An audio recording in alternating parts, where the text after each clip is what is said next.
आज के real analysis के लेक्चर में हम कॉशीज रूट टेस्ट को प्रूफ करेंगे।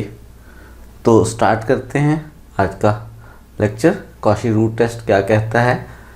अगर आपके पास एक सीरीज़ है रियल नंबर्स की सच डैट इस खूबी के साथ कि जब उसकी n टर्म का मॉडुलस लेते हैं, उसकी पावर 1/n लेते हैं और इसकी लिमिट हल करते हैं। इस नई बनने वाली सीक्वेंस की हम लिमिट हल कर रहे हैं जो कि सीरीज़ की टर्म्स का मॉडुलस और पावर 1/n लेने से बनी है। अगर इसकी लिमिट का आंसर r आ रहा है, अगर ये आंसर r जो है 1 से लेस है तो जो सीरीज़ है समेशन xn वो कन्वर्जेंट होगी। अगर ये आंसर r जो है 1 से बड़ा है या ये आंसर इन्फिनिटी आ गया है, हमें मालूम है किसी भी सीक्वेंस की लिमिट का आंसर इन्फिनिटी भी आया करता है, ऐसी सूरत में हम उस सीक्वेंस को प्रॉपर्ली डाइवर्जेंट सीक्वेंस कहते हैं। तो अगर आंसर r 1 से बड़ा है, कोई रियल नंबर है या इन्फिनिटी है, तो फिर समेशन xn जो है वो डाइवर्जेंट है। और अगर ये आंसर 1 आ गया है तो हमें टेस्ट जो है वो कोई कंक्लूजन नहीं देता, कोई इन्फॉर्मेशन नहीं देता। हम सीरीज़ की कन्वर्जेंस या डाइवर्जेंस के बारे में कोई डिसीजन नहीं दे सकते।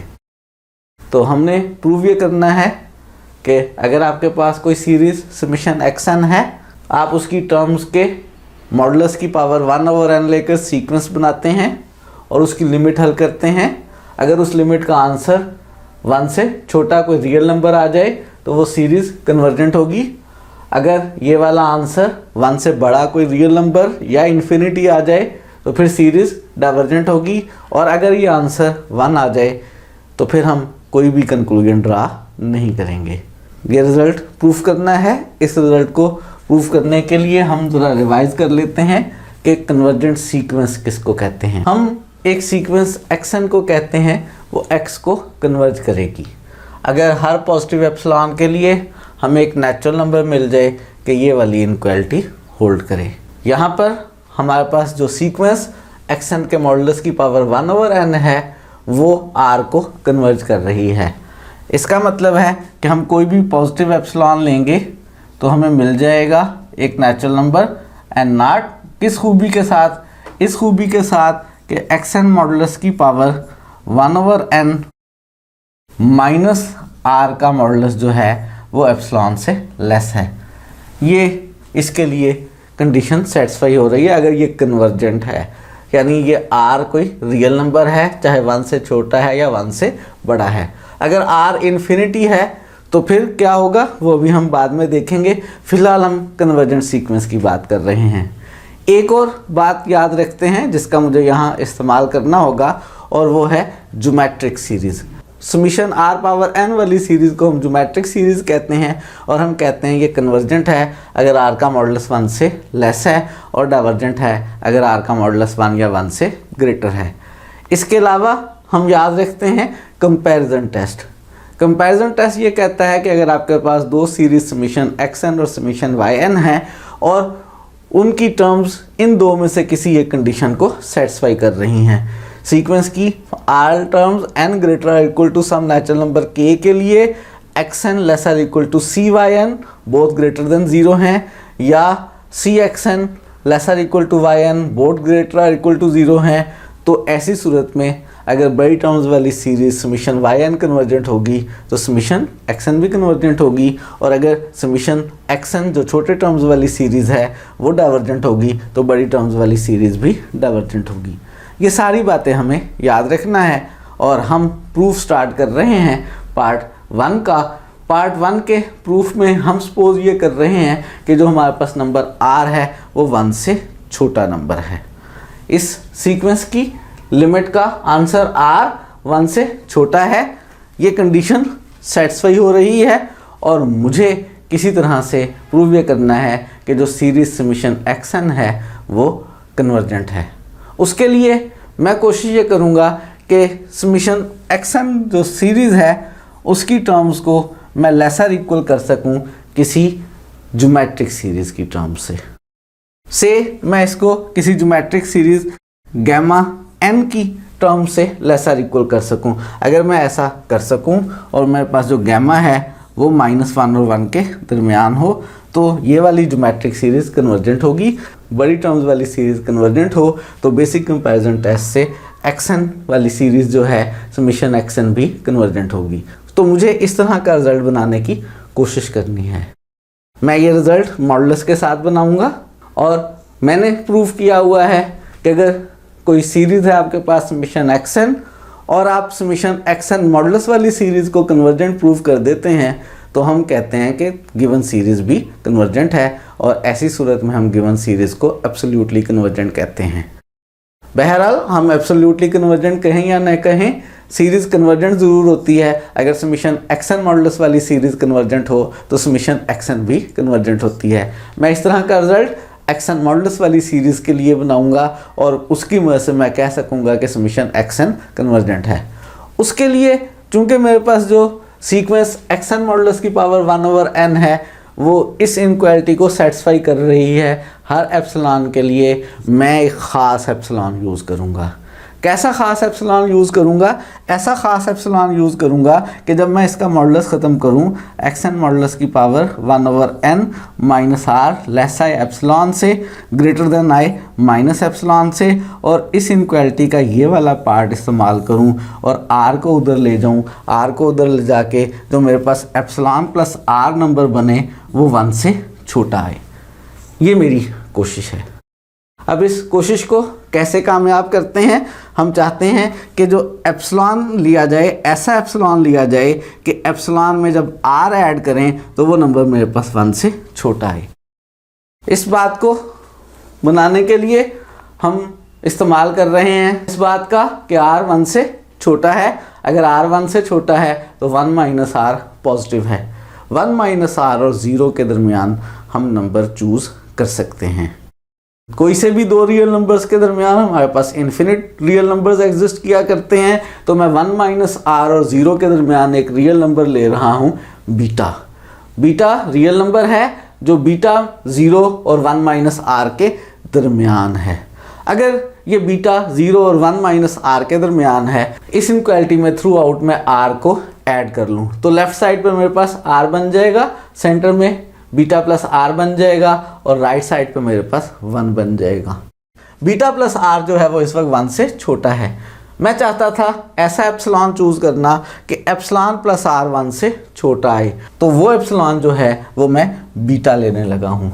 ऐसा बीटा जो 0 और 1 माइनस आर के दरमियान है और ये इनक्वालिटी चूँकि हर एप्सिलॉन के लिए होल्ड कर रही है तो ये इस बीटा के लिए भी होल्ड करेगी चूँकि बीटा पॉजिटिव है। तो यहाँ पे हमारे पास जो बीटा प्लस आर है इसको मैं गैमा पुट कर रहा हूँ और चूँकि मेरे पास बीटा प्लस आर जो है वो आर से बड़ा और 1 से छोटा है तो इसलिए ये जो बीटा प्लस आर जिसको मैंने गैमा कहा है, गैमा भी आर से बड़ा और 1 से छोटा है और इसी गैमा की मदद से मैं कन्वर्जेंट ज्योमेट्रिक सीरीज़ बनाऊंगा।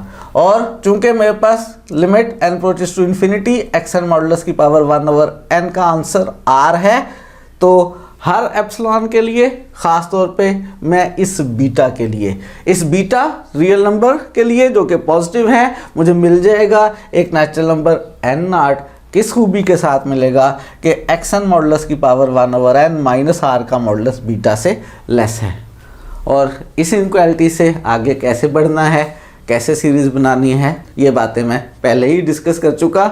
ऐसा करते हैं, मॉडुलस को ख़त्म करते हैं और मॉडुलस की प्रॉपर्टी के मुताबिक ये दरमियान वाली रकम माइनस बीटा और बीटा के दरमियान है। एक्सन मॉडुलस की power 1/n minus r minus beta से ग्रेटर और बीटा से लेस है और ये इनक्वालिटी होल्ड कर रही है for all n greater equal to n0 के लिए। इस इनक्वालिटी का हम इस्तेमाल कर रहे हैं दूसरा पार्ट कि एक्सन मॉडुलस की power 1/n minus r less है बीटा से और ये रिजल्ट होल्ड कर रहा है for all n greater equal to n0 के लिए। और ये जो रिजल्ट हमारे पास होल्ड कर रहा है, ऐसा करते हैं इस रिजल्ट में से ये जो r है इसको राइट साइड पर ले जाते हैं। तो एक्सन मॉडुलस की पावर 1/n लेस है बीटा प्लस आर से और इस बीटा प्लस आर का नाम हमने क्या रखा था, गैमा रखा था।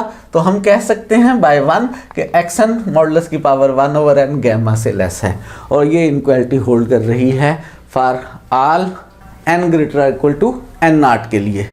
और ज़रा याद कर लें कि अगर कोई इनक्वालिटी हो कि a लेस देन b है और ये दोनों नंबर्स पॉजिटिव हों, ऐसी सूरत में इसी इनक्वालिटी को अगर मैं 2 दफ़ा लिख लूँ, a लेस देन b और लेफ़्ट साइड को लेफ़्ट से मल्टीप्लाई कर लूँ, राइट साइड से राइट साइड को मल्टीप्लाई कर लूँ, तो a square less than b square है।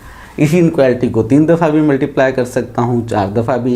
ये इनक्वालिटी की प्रॉपर्टी है अगर इस इनक्वालिटी में मौजूद टर्म्स ग्रेटर देन 0 है। यहाँ पे मेरे पास इनक्वालिटी है एक्सन मॉडुलस की पावर 1/n लेस देन है गैमा, और ऑब्वियसली मॉडुलस है तो ये कभी नेगेटिव नहीं है, ग्रेटर इक्वल टू 0 है। अगर हम इस इनक्वालिटी को n टाइम्स आपस में मल्टीप्लाई कर लें, n टाइम्स मल्टीप्लाई करने पे लेफ़्ट साइड पे xn की power 1/n n times add होगी और 1/n को n टाइम्स ऐड करेंगे तो हमारे पास 1 बन जाएगा। यहाँ से रिजल्ट बन रहा है कि xn मॉडुलस की पावर 1, और राइट साइड पे जब गैमा n दफ़ा मल्टीप्लाई होगा तो गैमा की पावर n आ जाएगा। मेरे पास ये जो इनक्वालिटी है एक्सन मॉडुलस की power 1/n less than gamma है, ये नॉन नेगेटिव इनक्वालिटी है। मैंने इस इनक्वालिटी को n टाइम्स आपस में मल्टीप्लाई कर लिया है। जब मैंने n टाइम्स मल्टीप्लाई किया है तो एक्सन मॉडुलस की पावर 1/n जो है वो n दफ़ा आपस में ऐड हुआ है। जब 1/n को हम n दफ़ा ऐड करेंगे तो हमारे पास n/n यानी एक्सन मॉडुलस की पावर 1 आ जाएगी, और राइट साइड पे जब हम गैमा को n दफ़ा मल्टीप्लाई करेंगे तो गैमा की पावर n हो जाएगी। ये रिज़ल्ट मेरे पास बन गया है। ये जो मेरे पास रिज़ल्ट बना है इसमें राइट साइड पे जो सीरीज़ है मेरे पास वो ज्योमेट्रिक सीरीज़ है, r⁻n है। हमें मालूम है कि जो ज्योमेट्रिक सीरीज़ है यहाँ पे गैमा पावर n ये कन्वर्जेंट है। क्यों कन्वर्जेंट है? क्योंकि गैमा मेरे पास r से बड़ा और 1 से छोटा नंबर है। हमारे पास बेसिकली इस वक्त 2 सीरीज़ हैं, एक समीशन एक्सन मॉडुलस और एक समीशन गैमा n। इनमें से बड़ी टर्म्स वाली सीरीज़ कन्वर्जेंट है, तो हम कंपैरिजन टेस्ट का इस्तेमाल करके कह सकते हैं कि समीशन एक्सन मॉडुलस कन्वर्जेंट है। और याद रहे लास्ट लेक्चर में हम प्रूव कर चुके हुए हैं कि अगर समीशन एक्सन मॉडुलस कन्वर्जेंट होती है तो फिर समीशन एक्सन भी कन्वर्जेंट होती है। तो हम कह ये सकते हैं कि समीशन एक्सन जो है वो कन्वर्जेंट है। हमने प्रूव कर लिया कि समीशन एक्सन कन्वर्जेंट है अगर एक्सन मॉडुलस की पावर 1/n की limit n approaches to infinity का आंसर r हो, और वो r जो आंसर है वो 1 से छोटा कोई नंबर हो। 1 से छोटा होगा रियल नंबर ही होगा, नेगेटिव तो हो ही नहीं सकता। नेगेटिव इसलिए नहीं हो सकता कि एक्सन मॉडुलस की पावर 1/n कभी नेगेटिव नहीं है, तो ये सीक्वेंस एक्सन मॉडुलस की पावर 1/n कभी भी नेगेटिव नंबर को कन्वर्ज नहीं करेगी। अगर कन्वर्ज करेगी r को तो वो 0 या 0 से बड़ा नंबर होगा। हमने अज्यूम कर लिया कि अगर वो नंबर r 1 से छोटा है तो फिर जो सीरीज समीशन एक्सन है वो कन्वर्जेंट है। और अब हम सेकंड पार्ट की तरफ बढ़ते हैं। सेकंड पार्ट में हमें गिवन ये है कि जो limit n approaches to infinity x n modulus की पावर 1/n है, इसका आंसर r 1 से बड़ा है या इसका आंसर इन्फिनिटी है। दोनों केसेस में हमने प्रूव ये करना है कि ऐसी सूरत में सीरीज़ जो है वो डाइवर्जेंट है। उसके लिए मैं पहले अगर इस लिमिट का आंसर r है इसको प्रूव करने लगा हूँ, और चूंकि मुझे ये गिवन है कि r 1 से बड़ा है तो इसका मतलब है r-1 पॉजिटिव है। r-1 अगर पॉजिटिव है तो r-1 और 0 के दरमियान इन्फिनिट रियल नंबर्स एग्जिस्ट कर रहे हैं। मैं एक रियल नंबर ले रहा हूँ बीटा जो कि 0 और r-1 के दरमियान है। अगर हम इसमें से दूसरा पार्ट लें और हम इस बात का इस्तेमाल करें कि बीटा जो है वो छोटा है r-1 से, और 1 को इधर और बीटा को उधर ले जाएं तो 1 छोटा है r- बीटा से, या कह लें r- बीटा 1 से बड़ा है, और मैं इसका इस्तेमाल करूँगा r-1 बीटा से बड़ा है। मेरे पास जो सीक्वेंस एक्सन मॉडुलस की पावर 1/n है वो r को कन्वर्ज कर रही है, उसके लिए ये इनक्वालिटी होल्ड कर रही है। ये इनक्वालिटी हर पॉजिटिव एप्सिलॉन के लिए होल्ड कर रही है, और वो पॉजिटिव एप्सिलॉन जो है मैं ख़ास तौर पे नंबर बीटा लेने लगा हूँ। r- बीटा जो है वो मेरे पास 1 से बड़ा नंबर है, और चूंकि limit n approaches to infinity x n modulus की पावर 1/n r के इक्वल है, तो इस बीटा पॉजिटिव रियल नंबर के लिए बीटा जो है मेरे पास 0 से बड़ा नंबर है, बीटा के लिए इस बात का इस्तेमाल कर सकते हैं, इस बात का इस्तेमाल कर रहे हैं, हमारे पास एक नेचुरल नंबर n0 मिलेगा इस खूबी के साथ कि एक्सन मॉडुलस की पावर 1/n माइनस आर का मॉडुलस बीटा से लेस है, और ये रिजल्ट होल्ड कर रहा है तमाम natural numbers n greater equal to n0 के लिए। मॉडुलस को ख़त्म करते हैं तो ये जो दरमियान में मॉडुलस के अंदर वाली एक्सप्रेशन है ये माइनस बीटा और बीटा के दरमियान है। इस इनक्वालिटी में से लेफ्ट साइड वाली इनक्वालिटी कंसिडर कर रहे हैं कि माइनस बीटा लेस है एक्सन मॉडुलस की पावर 1/n माइनस आर, और ये इनक्वालिटी होल्ड कर रही है for all n greater equal to n0 के लिए। ऐसा करते हैं, ये जो मेरे पास इनक्वालिटी बन गई है इस इनक्वालिटी में से r को लेफ्ट पर ले आते हैं, तो हमारे पास r माइनस बीटा लेस है एक्सन मॉडुलस की पावर 1/n से, और r माइनस बीटा के बारे में हमें मालूम है कि r माइनस बीटा 1 से बड़ा नंबर है, ये हम नोट कर चुके हैं। इसका मतलब है कि चूंकि r माइनस बीटा 1 से बड़ा है तो एक्सन मॉडुलस की power 1/n r minus beta से बड़ी है, r माइनस बीटा 1 से बड़ा है, इसका मतलब हुआ एक्सन मॉडुलस की पावर 1/n 1 से बड़ी है। ये रिजल्ट होल्ड कर रहा है for all n greater equal to n0 के लिए। बस यहीं से मेरा मसला हल हो जाएगा। जैसे हमने पहले किया था, इस इनक्वालिटी को n टाइम्स आपस में मल्टीप्लाई करेंगे तो लेफ्ट साइड पे एक्सन मॉडुलस की पावर 1 बन जाएगा, और राइट साइड पे n टाइम्स मल्टीप्लाई करने से 1 ही रहेगा। 1 की जो भी पावर आएगी वो 1 ही आ जाएगा। एक्सन मॉडुलस 1 से बड़ा है। अगर एक्सन मॉडुलस 1 से बड़ा है तो limit n approaches to infinity x n modulus किसके बराबर होगा? क्या limit n approaches to infinity x n modulus का आंसर 0 आएगा? बिल्कुल भी नहीं। मैं क्यों जिक्र कर रहा हूं इस बात का? मैं इस बात का जिक्र इसलिए कर रहा हूं, मेरे पास डाइवर्जेंस टेस्ट है। डाइवर्जेंस टेस्ट ये कहता है कि अगर limit n approaches to infinity x n का आंसर 0 नहीं आ रहा, 0 नहीं आ रहा, चाहे कोई नंबर आ रहा है या कोई नंबर नहीं आ रहा, अगर 0 नहीं आ रहा तो फिर समीशन एक्सन जो है वो डाइवर्जेंट हुआ करती है। यहाँ पे एक्सन मॉडुलस जो है वो 1 से बड़ा नंबर आ रहा है, क्योंकि सीक्वेंस एक्सन मॉडुलस की सारी टर्म्स जो हैं वो ग्रेटर देन 1 है। जब भी n greater equal to n0 हो तो limit n approaches to infinity x n modulus जो है वो 0 नहीं हो सकती। अगर वो 0 नहीं हो सकती तो समीशन एक्सन मॉडुलस भी कन्वर्जेंट नहीं है। फिलहाल ये रिजल्ट बन गया है, लेकिन अभी ये रिजल्ट बना है उस केस में अगर limit n approaches to infinity x n modulus power 1/n जो है वो r के इक्वल है, r कोई रियल नंबर है, वो 1 से बड़ा है। अभी दूसरे केस में भी इसी रिजल्ट को बनाते हैं। अगर limit n approaches to infinity x n modulus की पावर 1/n इन्फिनिटी है तो प्रॉपरली डाइवर्जेंट सीक्वेंस की डेफिनेशन के मुताबिक क्या रिजल्ट है हमारे पास कि अगर limit n approaches to infinity x n infinity के इक्वल है तो हर रियल नंबर के लिए एक नेचुरल नंबर मिल जाता है n0 के for all n greater equal to n0 x n alpha से बड़ा है। यहाँ पे एक्सन मॉडुलस की पावर 1/n इन्फिनिटी है, तो हर रियल नंबर के लिए एक्सन मॉडुलस की पावर 1/n उस रियल नंबर से ग्रेटर होगी। और मैं ख़ास रियल नंबर ले रहा हूँ और वो ख़ास रियल नंबर मैंने 1 लिया है। 1 के कॉरस्पॉन्डिंग मुझे एक नेचुरल नंबर n1 मिल जाएगा कि एक्सन मॉडुलस की पावर 1/n 1 से बड़ी है for all n greater equal to n1 के लिए। पहले इसी तरह का रिजल्ट हमने for all n greater equal to n0 के लिए बनाया है, और अब इस limit n approaches to infinity का आंसर इन्फिनिटी लेते हुए हमने फिर एक दफ़ा वही रिजल्ट बना लिया है। ये बन गया है तो ये भी बन जाएगा, और एक्सन मॉडुलस ग्रेटर देन 1 हो गया for all n greater equal to n1। ये जो मेरे पास दो इनक्वालिटीज़ हैं, मुझे इन दोनों का इस्तेमाल करना है। मुझे दोनों केसेस में प्रूव करना है कि समीशन एक्सन जो है वो डाइवर्जेंट है। ये इनक्वालिटी जो है n greater equal to n0 के लिए होल्ड कर रही है, ये inequality n greater equal to n1 के लिए होल्ड कर रही है। मुझे दोनों ही इनक्वालिटीज़ का इस्तेमाल करना है।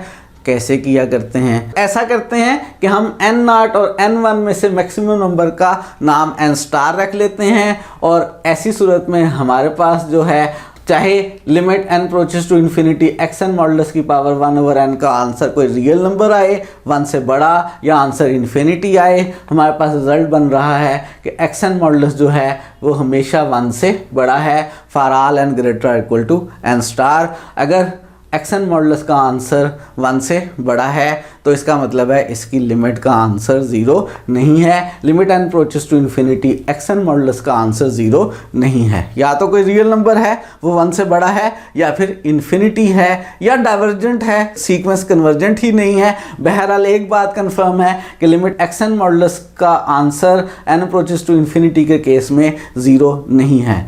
अगर मॉडुलस वाली लिमिट का आंसर 0 नहीं है तो क्या एक्सन की लिमिट का आंसर 0 हो सकता है?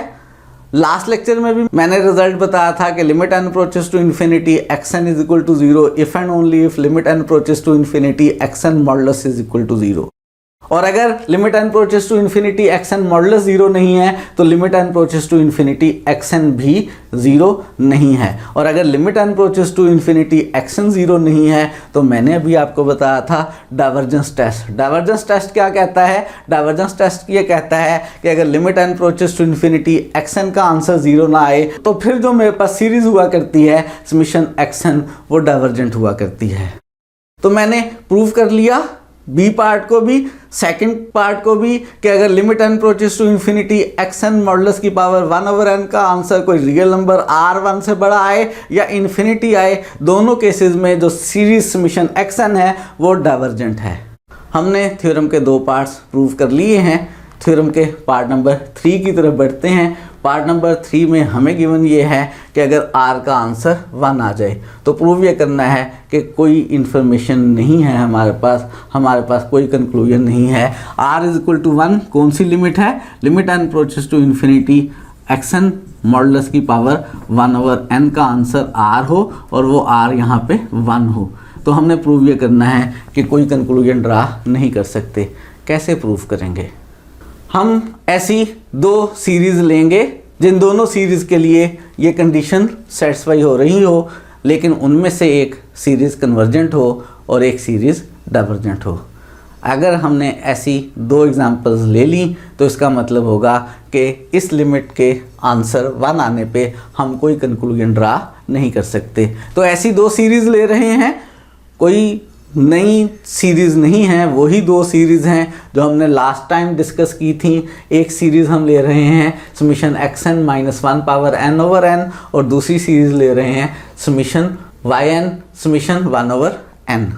इन दोनों के लिए एक्सन मॉडुलस की पावर 1/n जब हम लेंगे तो वो सेम आएगी और दोनों के लिए उसकी लिमिट का आंसर 1 आएगा। अगर हम लेते हैं एक्सन मॉडुलस और वाई एन मॉडुलस तो दोनों के लिए वो 1/n ही आया। इसमें तो शुरू से ही 1/n है, इसमें -1 की पावर n है, लेकिन मॉडुलस लेने पे वो भी 1 में चेंज हो जाएगी, यानी एक्सन मॉडुलस और वाई एन मॉडुलस जो है वो 1/n के इक्वल है। और अगर हम इसमें लिमिट ले लें n अप्रोचेस टू इन्फिनिटी और पावर 1/n ले लें और इस लिमिट को हल करें तो दोनों केसेस में हम प्रूव ये करने लगे हैं कि आंसर 1 आ रहा है। अब इसमें लिमिट मुझे बेसिकली n पावर 1/n की हल करनी है।